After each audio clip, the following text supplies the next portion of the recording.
रात इबादत की है, खूब इबादत की जाए, घर वालों को भी इस पर आमादा किया जाए।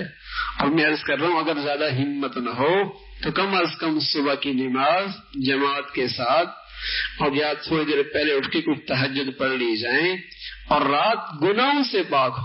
यानी ये बहुत खतरे की बात होती है, इतनी मुबारक रात और फिर भी उसके घर में टीवी चल रही और मौसीकी की आवाजें उठ रही है। अल्लाह अल्लाह अकबर। इतनी मुबारक रात में भी इसके घर इस गुनाह से पाक नहीं हुए।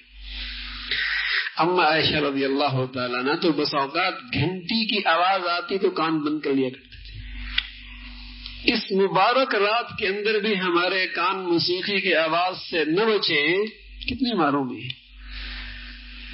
तो और भी बड़ी नेकी न भी कर सके तो कम अज कम इस रात में गुनाह तो न हो।